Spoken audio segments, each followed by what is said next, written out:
माल लाया? जी, आपने जितना बोला था उतना है।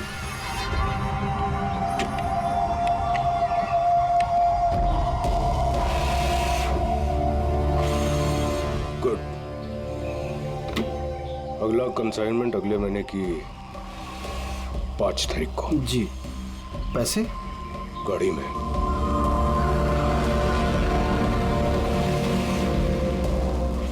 क्या बात है, इतना पसीना क्यों आ रहा है? पसीना? नहीं तो। जिस स्कूल में तुझे एडमिशन नहीं मिला था ना, उस स्कूल का हेडमास्टर था मैं। क्या छुपा रहा है? नहीं, कुछ भी नहीं। ओह, तो ये बात है। किसने भेजा? सीआईडी को बुलाया तूने? विक्रांत को धोखा देना बहुत महंगा पड़ेगा तुझे।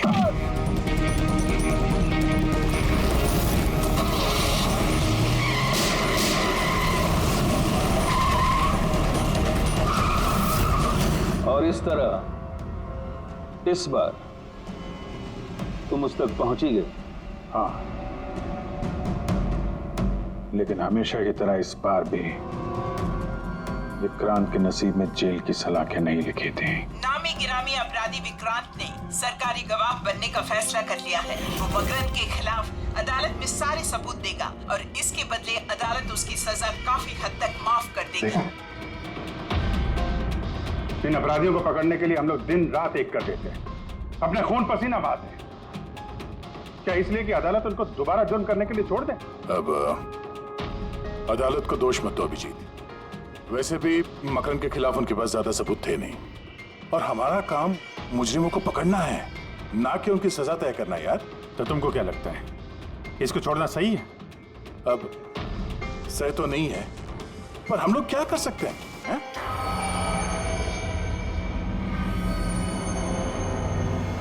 कर सकते हैं दया, बहुत कुछ कर सकते हैं। बहुत बड़े बड़े मुजरिम देखे हैं मैंने सर, पर ये विक्रांत कुछ अलग ही था। हर बार कुछ ना कुछ करके बच ही जाता। तो इस बार उसका बच निकलना तुम्हें मंजूर नहीं था, क्यों? यही बात है ना? ठीक समझा।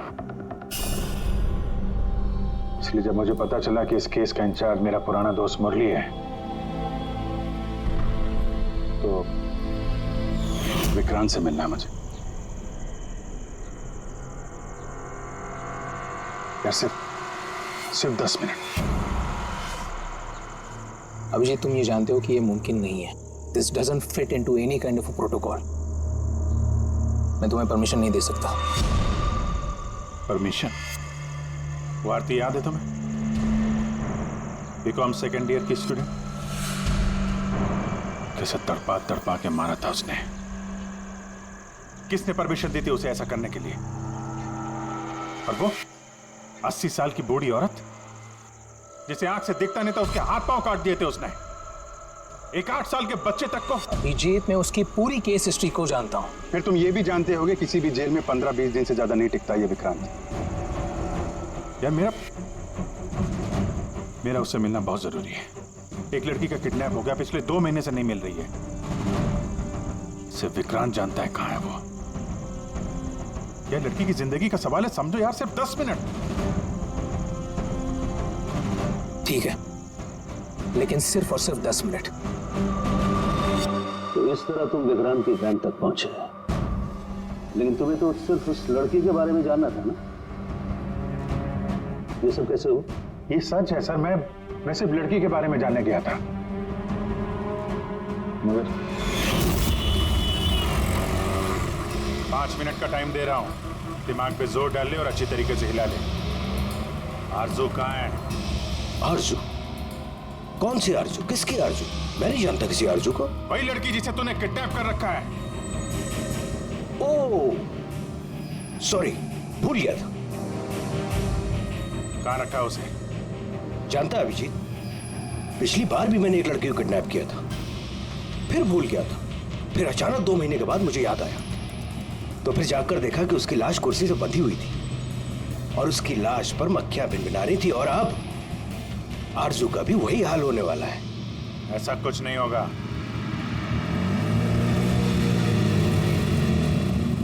कहाँ है आरजू? हाँ, याद आया, मेरी जेब में, निकाल ले।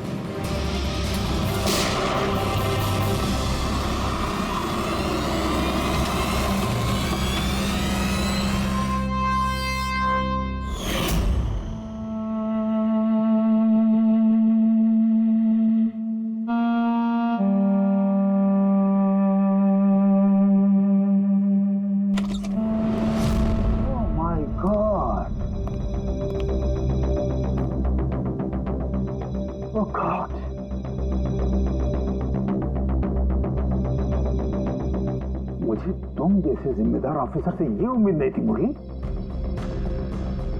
तुम्हारी निगरानी में ये हो कैसे गया? कैसे?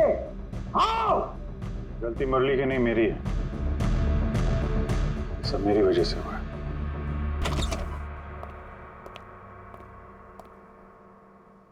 वाह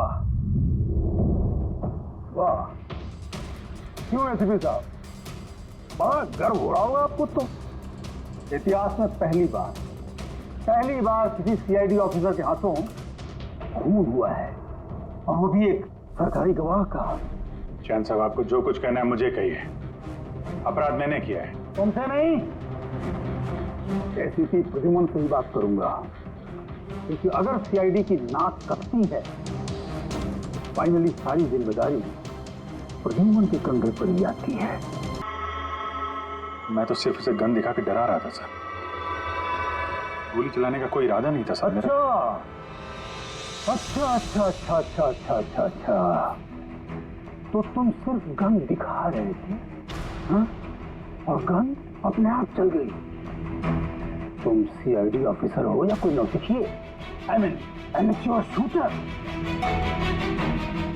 मैं पहला सवाल, तुम वहां गए क्यों थे? जब कानून अपना काम कर रहा था तो तुमसे किसने कहा था बीच में टांग अड़ाने के लिए? जैन जी प्लीज, आप जरा शांति से बात कीजिए। अभिजीत एक सीआईडी ऑफिसर है, कोई राह चलता आदमी नहीं। देखो, अभिजीत मेरे लिए सिर्फ और सिर्फ एक मुजरिम है, मकरंद की तरह। हाँ, वैसे कितने रुपए लिए तुमने मकरंद से विक्रांत को मारने के लिए?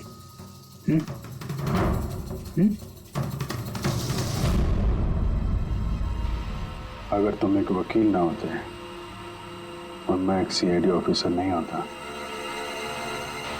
तो ये सवाल तुम्हें बहुत भारी पड़ता। Oh really? देखो देखो देखो देखो, एसपी प्रद्युमन, इसके तेवर तो देखो। फोन करके बैठा है और मुझ जैसे लॉयर को, सीनियर लॉयर को धमकी दे रहा है। ऐसे चार्जेस लगाऊंगा साफ के मुंह तक जेल में बैठ के सोओगे। यही अच्छी सोगे तुम वहां। मानता हूं गोली चलाई मैंने सर, विक्रांत को मार दिया, लेकिन उसे मारने का कोई इरादा नहीं था मेरा। खून सिर्फ खून होता है अभिजीत, इरादा चाहे कुछ भी हो, गलत या सही कोई फर्क नहीं पड़ता। अदालत में ये सब काम नहीं आए हैं।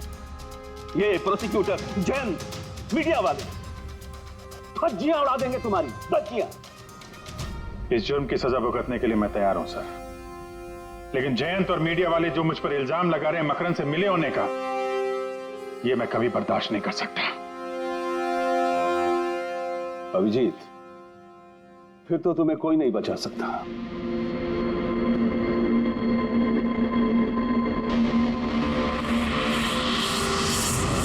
सारे सबूत और गवाह अभिजीत के खिलाफ है।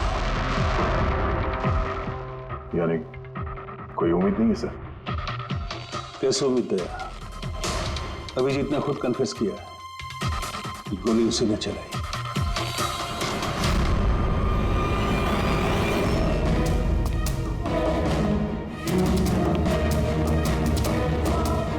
विक्रांत की मौत अभिजीत की गोली से नहीं हुई है बॉस। मतलब ये कि विक्रांत को गोली लगी है ठीक फेफड़ों के नीचे, और जब गोली फेफड़ों के नीचे लगती है तो इंसान की मौत होने में 20 से 30 मिनट लगते हैं, और विक्रांत की मौत तुरंत हो गई थी। एग्जैक्टली। इसीलिए मैं कहता हूं विक्रांत की मौत अभिजीत की गोली से नहीं हुई है, इसकी कोई और वजह है। और क्या वजह हो सकती है? उस वैन में ड्राइवर अभिजीत और विक्रांत के अलावा और कोई नहीं था। एक गोली चली, वो भी अभिजीत के गन से। उस वक्त वैन के अंदर कोई और नहीं था, और वैन के बाहर तो कोई और हो सकता है।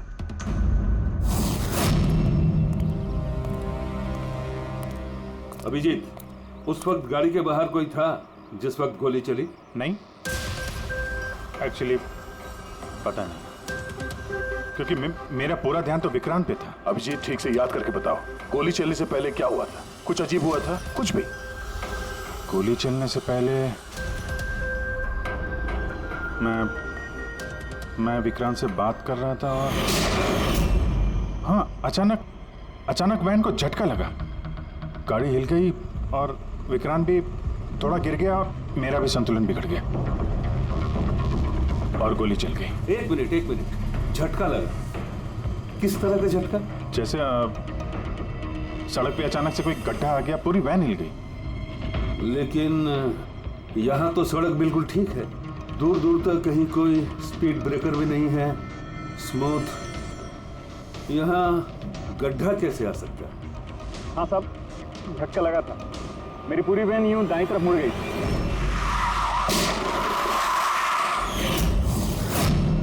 स्टीयरिंग खुद ब खुद घूम गया? हाँ साहब। ये कैसे हो सकता है? साहब ये तो मुझे भी पता नहीं चला कैसे हो गया। इससे पहले कि मैं वैन को संभाल पाता, पीछे से गोली चलने की आवाज आ गई।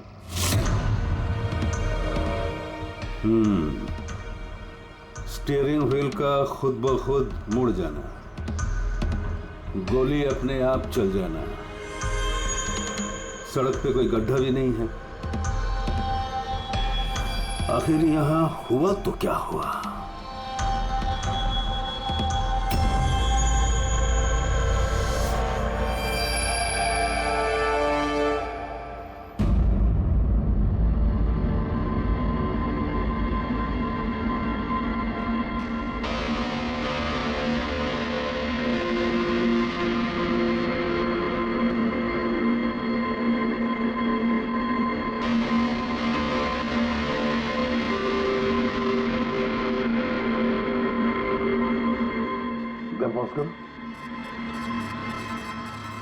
ये देखो, जब ये हादसा हुआ तो ये काली एसयूवी, ये काली गाड़ी उस वैन के बगल में से पास हुई। मतलब सर, विक्रांत का खूनी शायद इसी गाड़ी में? हाँ, हो सकता है। सर, ये गाड़ी कहीं रुकी नहीं सर, ये सीधे सीधे चली गई और दूसरी गोली की आवाज भी नहीं आई। और एक बात नोटिस की तुम लोगों ने, 11:17 पर वो काली गाड़ी पास हुई वैन के बगल से, और एग्जैक्टली 11:17 पर विक्रांत की घड़ी भी बंद हो गई। हाँ सर, अभिजीत की घड़ी भी 11:17 को ही बंद हुई थी। हाँ? ये दोनों घड़ियों का एक साथ बंद होना और इस कार का ठीक 11:17 पे वहां से गुजरना, ये संजोग नहीं हो सकता। बिल्कुल सर, बिल्कुल सही कहा आपने, ये कोई संजोग हो ही नहीं सकता। जरूर कोई ना कोई राज छुपा है उस काले रंग के एसयूवी में, जो अभिजीत की बेगुनाही साबित करेगा। तो यहाँ इस फुटेज में इस गाड़ी का नंबर तो दिख नहीं रहा है। इस जगह से 5 किलोमीटर दूर सर टोल नाका है, वहां के सीसीटीवी फुटेज से शायद इस कार की डिटेल मिल जाए। हाँ।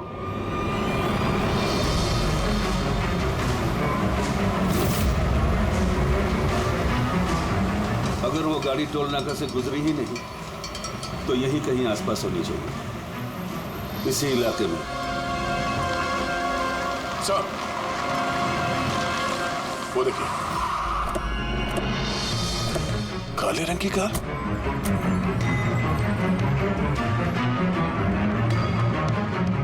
Oh no. फ्रेडी, जरा आगे चेक करो।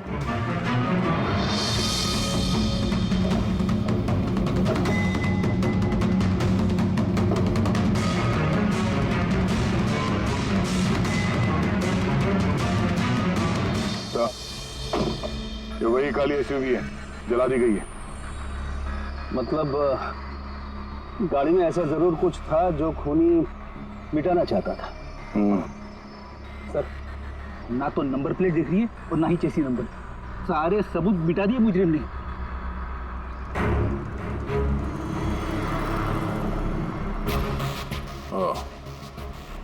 फिर एक काम करो, जरा आसपास पूछताछ करो, देखो किसी ने यहाँ पे कुछ देखा है क्या। अरे सुनो, ये जली हुई गाड़ी के बारे में कुछ बता सकते हो क्या? जी नहीं। हाँ? ये देखिए, सीट के नीचे ये डिवाइस पड़ा था। Electric device. हाँ सारुण के, क्या डिवाइस है, कुछ पता चला? हाँ बॉस, पता तो चल गया है, लेकिन इसे अच्छी तरह से समझाने के लिए मुझे एक डेमो देना पड़ेगा आप लोगों को। मान लीजिए कि ये विक्रांत है और हम इसे मारना चाहते हैं, लेकिन हम इसके करीब नहीं जा सकते हैं। तो फिर इसे कैसे मारा जाए? कैसे? डॉक्टर सालुंखे, हमें पता होता तो आपके पास क्यों आते? प्लीज आगे बताइए। हाँ, बताता हूं।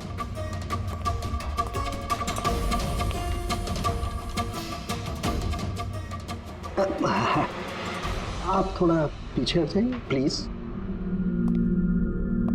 Thank you.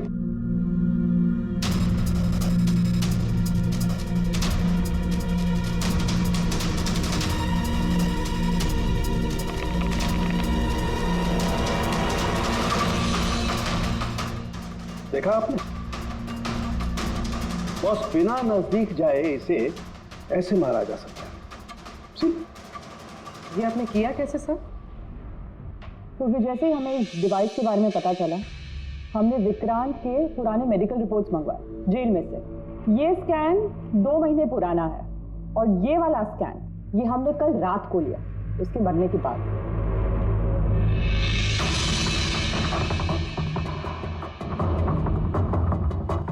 या सारुण, इस पहले वाले स्कैन में एक छोटी सी चीज अटकी हुई है वहां उसके सिर में। वही चीज इस 2 महीने बाद वाले स्कैन में शिफ्ट हुई है, हिल गई है, पीछे आ गई है। और ये छोटी सी चीज एक शार्पनेल है बॉस, यानी गोली का छोटा सा टुकड़ा। और फिर ये शार्पनेल वहां से इस तरफ शिफ्ट हो गया, जिस वजह से विक्रांत की सबड्यूरल हेमेटोमा यानी ब्रेन ब्लीडिंग की वजह से मौत हो गई। और ये शार्पनेल अपनी जगह से हिला कैसे? उसी डिवाइस की वजह से जो हमें जलती हुई गाड़ी में से मिला। तो गोलियों के टुकड़े को हिलाने का डिवाइस ही है? सिर्फ गोलियां नहीं दया, इसने और भी बहुत सारी चीजें हिलाई, जैसे कि विक्रांत के हाथों की हथकड़ी, पुलिस वैन का स्टीयरिंग व्हील, दोनों के हाथ की घड़ी के कांटे, यहां तक कि अभिजीत की गन भी। मतलब लोहे की चीजें, तो जितनी भी लोहे की चीजें हैं वो हिल गई उस डिवाइस की वजह से। Exactly boss. और लोहे का सबसे बड़ा आशिक है मैग्नेट, चुंबक। बॉस, ये है वो चुंबक जिसके जरिए मैंने इसे उड़ाया। यानी उस काली वैन में भी एक ताकतवर लौ चुंबक था, जिसकी वजह से पूरी की पूरी वैन दाईं तरफ चली गई और अभिजीत की मेटल की गन वो भी अपने आप चल गई। हाँ, और विक्रांत के सिर में जो अटका हुआ शार्पनेल का टुकड़ा है वो भी शिफ्ट हुआ। सर, इतनी प्लानिंग के साथ तो वही मार सकता है जिसे शार्पनेल के बारे में पहले से पता था, उसका कोई करीबी। मकरंद। मकरंद मतलब अभिजीत सर बेगुनाह? No, not at all. इतने जल्दी किसी नतीजे पे पहुंचना ठीक नहीं होगा। मकरंद के खिलाफ जब तक हमको पक्का सबूत न मिल जाए, कानून की नजर में अभिजीत ही दोषी है। मकरंद के खिलाफ सबूत तो वही देगा ना जो विक्रांत के सेफ हाउस के बारे में जानता था, वरना मकरंद को कैसे पता कि विक्रांत किस रास्ते से कोर्ट पहुंचेगा। और विक्रांत की खुफिया जानकारी सिर्फ मुरली और उसके बाकी साथियों के पास थी, आप लोग ऐसे सोच भी कैसे सकते हो सर कि हम में से कोई गद्दारी कर सकता है? जितने ईमानदार आप लोग हैं ना, उतने ईमानदार हम लोग भी हैं। विक्रांत को कहां और कौन से सेफ हाउस में रखा गया था, ये सिर्फ आप लोग जानते थे और कोई नहीं। ये सच है ना? हाँ सर, नहीं पता थी। यहाँ तक हमारे घर वालों को पता नहीं थी, तो फिर हम बाहर वालों पे क्यों इल्जाम लगाएंगे? शायद पैसों के लिए किसी ने मकरंद को ये जानकारी दी हो। प्लीज साहब, हम भी पुलिस वाले हैं, जान की बाजी हम भी लगाते हैं। आप इस तरह इंफॉर्मेशन कहीं ना कहीं से तो लीक हुई है मुरली। हाँ सर, एक्चुअली मैं भी वही सोच रहा हूँ कि सेफ हाउस में 24 घंटे सीसीटीवी कैमरे लगे हुए थे, तो अगर भी कोई बाहर वाला अंदर नहीं आ सकता। क्या कहा आपने? चाहकर भी कोई बाहर वाला अंदर नहीं आ सकता। हाँ सर। झूठ! बाहर वाला कोई भी अंदर नहीं आया था। हाँ? क्यों? I am sorry sir, actually Jain ji कभी कभी आते थे। कभी कभी जैन जी आते थे। Yes sir. और कभी कभी जैन जी किस लिए आते थे? क्योंकि जैन जी मकरंद को हर हालत में जेल तक पहुंचाना चाहते थे। अच्छा, तो कहीं ये जयंत थी वो गद्दार तो नहीं है? वैसे भी कुछ ही दिनों में रिटायरमेंट होने वाला था, आखिरी केस था उनका। सोचा होगा संन्यास लेने से पहले थोड़े बहुत पैसे बना लो। सर, हाँ सर राकेश जयंत ने काफी पैसे बनाए। अभी 10 दिन पहले इसने पुणे में 10 करोड़ का फार्म हाउस खरीदा है। क्या? हाँ सर, ये रहे उस पार्टी के फोटोग्राफ।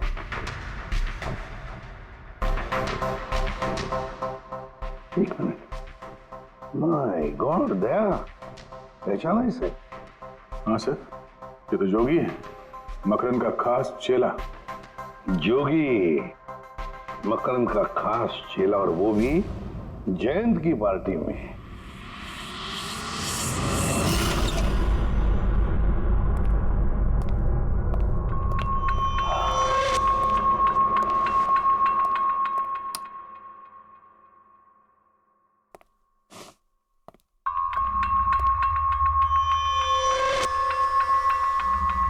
तुम यहाँ कैसे और मेरे घर में घुसे कैसे? हाँ? मुजरिमों को उनके बिल से निकालने के लिए बिल के अंदर तो घुसना ही पड़ता है जैन साहब। मुजरिम मुजरिम मैं हूं या तुम? मैं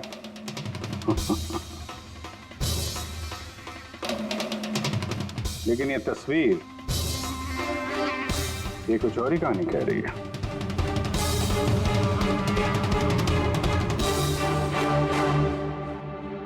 नो, आई डोंट नो, मैं नहीं जानता। नहीं जानते? कमाल है, बहुत भोलेपन का नाटक कर रहे हो जयंत साहब। मकरंद के पैसों से ये फार्म हाउस खरीद लिया और अब उसके चेले जोगी को पहचानने से भी इनकार कर रहे हो। What nonsense! कौन जोगी? कैसा जोगी?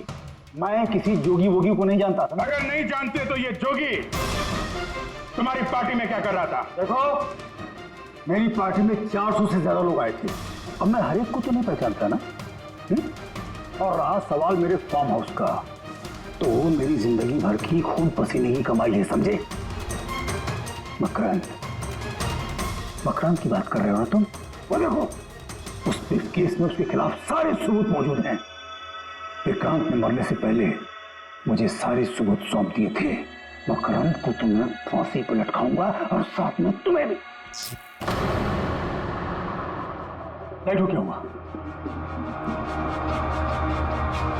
स्विच तो ऑन है, हुआ क्या लाइट को?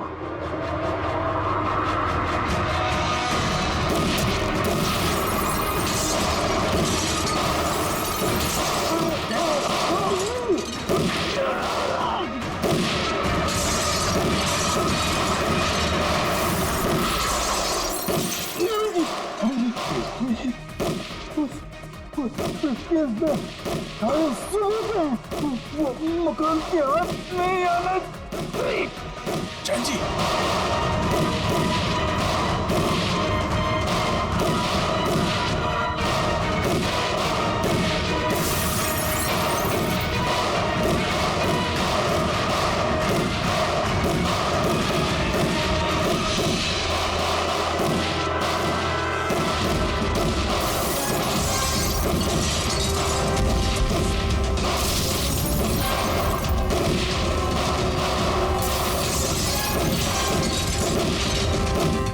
कमाल कर दी तुमने अभिजीत, वाकई कमाल कर दी। पर पूरी मीडिया तुम्हारे जान के पीछे पड़ी है, अब तो उनको लॉटरी लग गई। अब कह रहे जैन का खूनी अभिजीत है। सर उनके कहने से क्या होता है, आपको पता है मैं निर्दोष हूं सर। लेकिन तुम्हें वहां जाने की जरूरत क्या थी जैन के घर में? वहां के सीसीटीवी कैमरे में साफ दिख रहा है कि जैन के मौत के वक्त तुम वहां थे। और सिर्फ इतना ही नहीं, अब तो पूरी सीआईडी टीम पर इल्जाम लगा रहे हैं कि हम तुम्हें बचाने की कोशिश कर रहे हैं। इल्जाम तो लगेगा ही ना प्रद्युमन। जयंत मकरंद के खिलाफ नया सबूत पेश करने वाला था अदालत में, और ठीक एक दिन पहले उसकी मौत हो गई। हाँ लेकिन वो सबूत मुजरिमों के हाथ नहीं लगा सर, मैं लेके आया। जैन से मरने से पहले मुझे ये सारे सबूत सौंप दिए। ये सबूत, ये फोटोग्राफ्स, ये पेपर्स, ये सबूत काफी नहीं है मकरंद को अदालत में सजा दिलवाने के लिए। काफी नहीं है ये सबूत। तो वो पेन ड्राइव से कुछ पता चल सकता है ना। हाँ, अभिजीत ये पेन ड्राइव पासवर्ड मांग रही है। जैन ने मरने से पहले पासवर्ड वगैरह बताया? नहीं सर, इसके पहले वो कुछ बोल पाते उन्होंने दम तोड़ दिया था। अरे यार,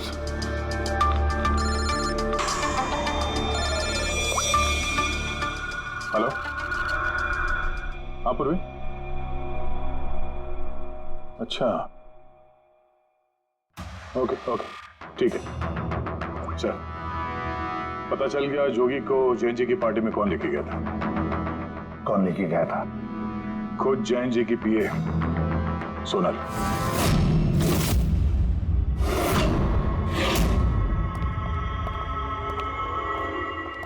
सर ये सब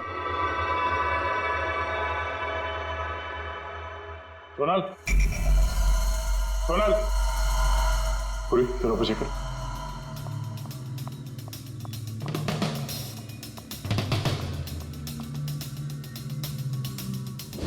सोनल,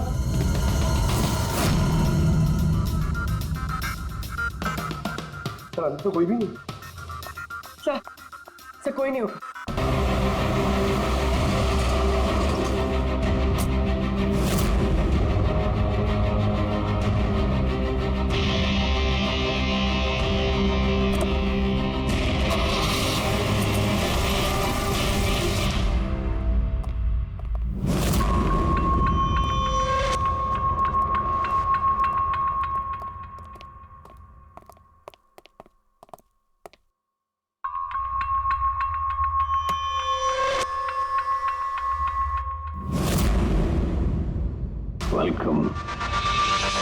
वेलकम अभिजीत।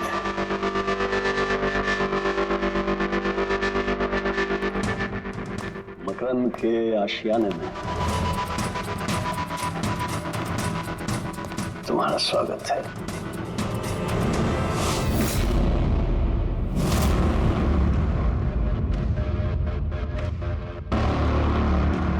सबूत इधर है बॉस।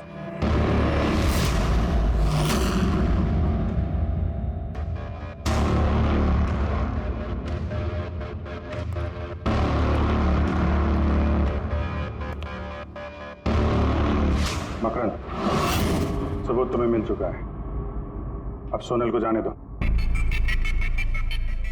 यस। वैसे भी वो कहते हैं ना कि मरने वाले की अंतिम इच्छा अधूरी नहीं रहनी चाहिए। सोनल को बुलाओ।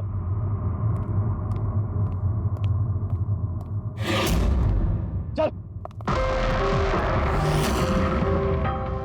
सर आप? सोनल तुम ठीक हो? हाँ सर मैं ठीक हूँ। तुम जाओ यहाँ से। लेकिन सर आप? मेरी चिंता मत करो, तुम निकलो, जाओ।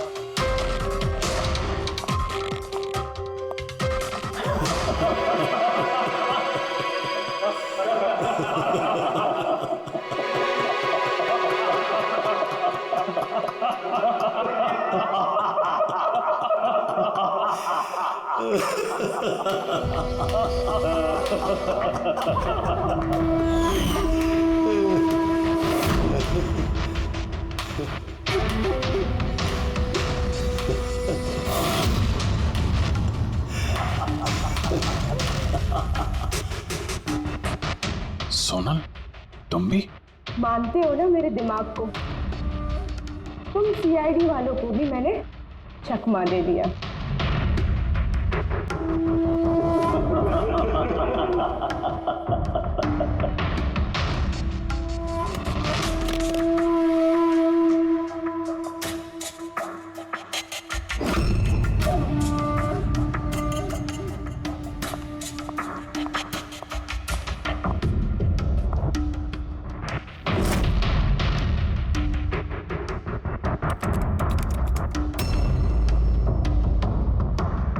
मुझे पता था जयंत यही पासवर्ड रखेगा।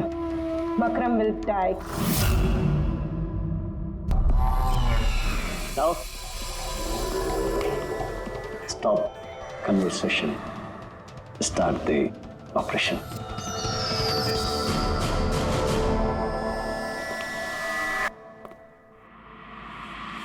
मरने का टाइम हो गया। टाइम हो गया? नहीं तो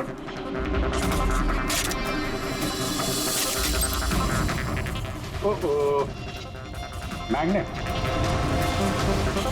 तुम लोगों को क्या लगा चुंबक को हथियार बनाना सिर्फ तुम लोगों को आता है?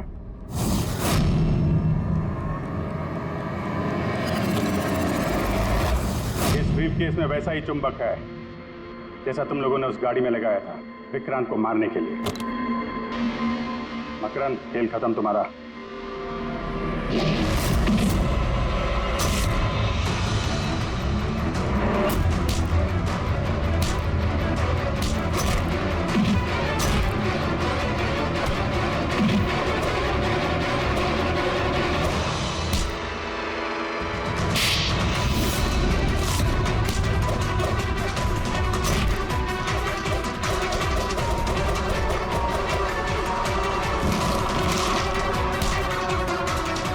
पैसों के लिए अपने बॉस को धोखा दिया? हाँ?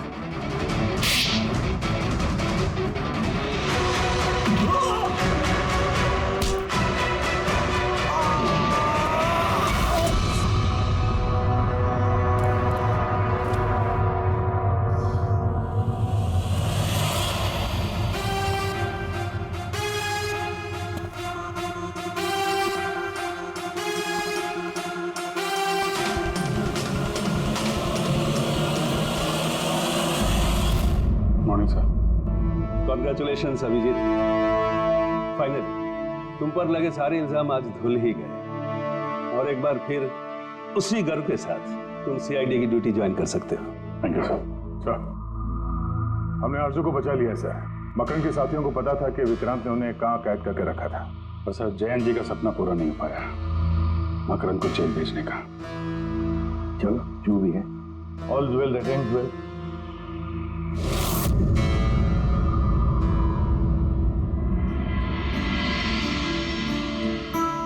संभालो अपनी अमानत को।